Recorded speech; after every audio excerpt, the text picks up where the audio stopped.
Hello, my name is Burke Hedges, author of the best-selling book, The Parable of the Pipeline. I open my book with a story about Pablo and Bruno, who take two very different paths in their quest for financial independence. What you're about to see is the delightful animated story of their adventure. So, sit back, relax, and enjoy the life-changing lessons in The Parable of the Pipeline.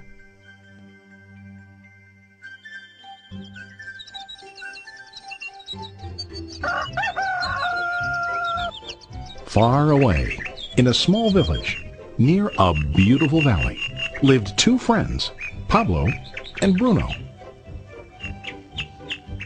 They were both young and dreamed of a better life for themselves. They'd often discussed their dreams about how they would become the most successful men in the village. They weren't afraid of hard work, and they searched for opportunities to help realize their goals and achieve their dreams. One day, an opportunity presented itself.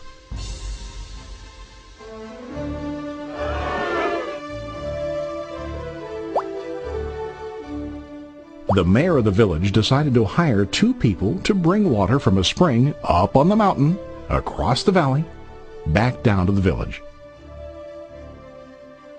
They were to be paid based on the amount of water delivered to the village. Bruno and Pablo enthusiastically got to work. Every day, from morning till evening, they carried buckets to and from the spring. They worked hard, carrying water to the village.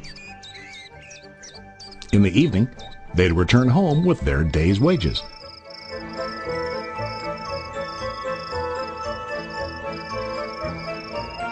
Bruno was satisfied with his work and the money he earned. He was sure that with this work he could achieve his dreams. Bruno thought that to increase his wages he could use bigger buckets to bring more water each trip.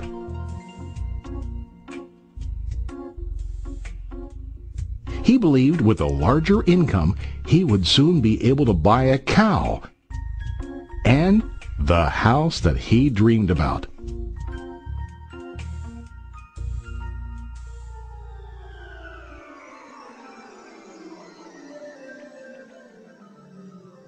Now Pablo was not satisfied. At the end of the day, his back and hands ached, and he was exhausted. He was looking for an easier way to earn more. One day an idea occurred to Pablo. He imagined building a pipeline to deliver the water from the mountain spring to the village. With this pipeline, he could get more water to the village without carrying buckets back and forth from the spring to the village. Soon, he got very excited about his idea and began to plan. Pablo, of course, shared his idea with his friend Bruno and asked him to join with him to work on and help build the pipeline. Bruno thought the idea was crazy. All Bruno could think about was what his money could buy today and how to get it quicker. He felt that building a pipeline would slow him down and delay him in achieving his goals. Instead, Bruno got bigger buckets and went more often back and forth fetching water. He was sure that with this method he could make more money. Pablo decided to build the pipeline on his own. He understood that it would not be easy to build, and it would take time to complete the pipeline. Pablo knew that it could take several years to finish, but he set his mind on his goal. Every day he worked and carried water like before. But on weekends and during his spare time, he worked hard to dig in the rocky soil and build his pipeline. In the first month, there was little to show for his work.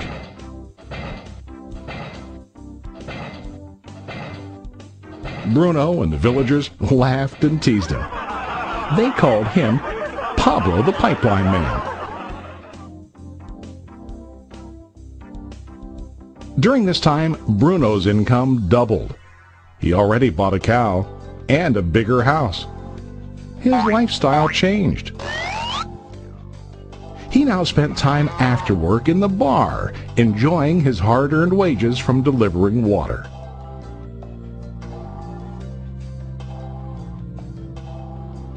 What Bruno didn't realize was that his body was starting to stoop from carrying the heavy buckets every day.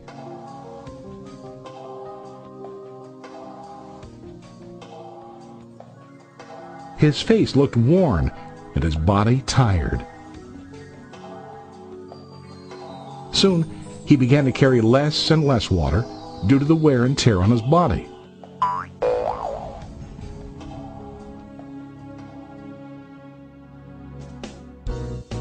Month after month, Pablo worked. Soon a year passed, and then a second year. Finally, Pablo finished his pipeline. He now used his pipeline to deliver water to the village instead of carrying buckets. Pablo was now earning more money than ever before. The water continued flowing to the village, while Pablo wasn't working. While he slept and ate, the water flowed. Pablo was happy and proud of his insight, persistence, and hard work. Now his income flowed as long as the water flowed through his pipeline.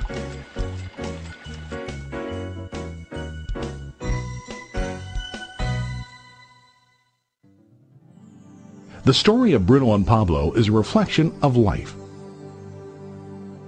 Their jobs symbolize what most people do to earn money. Bruno gets his money using buckets. He goes back and forth, carrying his buckets from the spring to the village in exchange for money.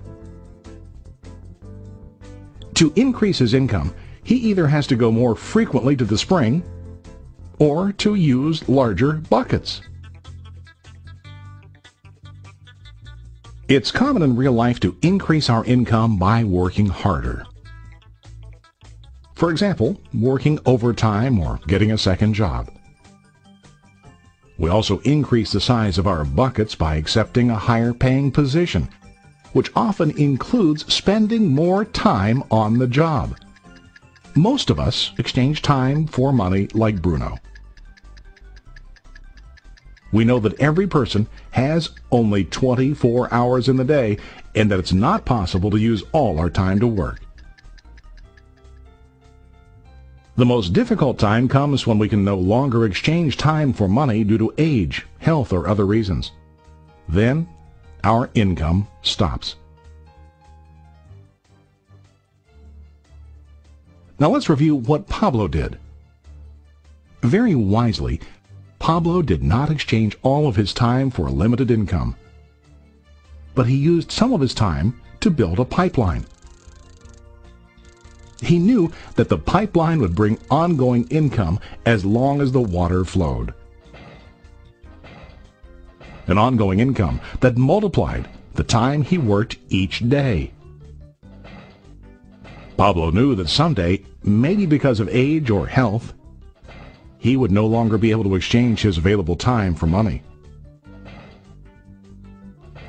Pablo knew that if he could make his idea of a pipeline work, then he only has to do the hard work of building the pipeline.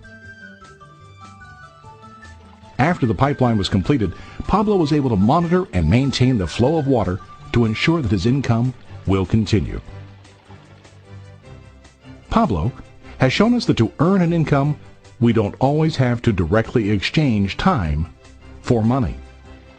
There really are better ways. How about you? Are you still like Bruno, who directly exchanges time for money? Or do you want to be like Pablo, building and maintaining a pipeline for ongoing income?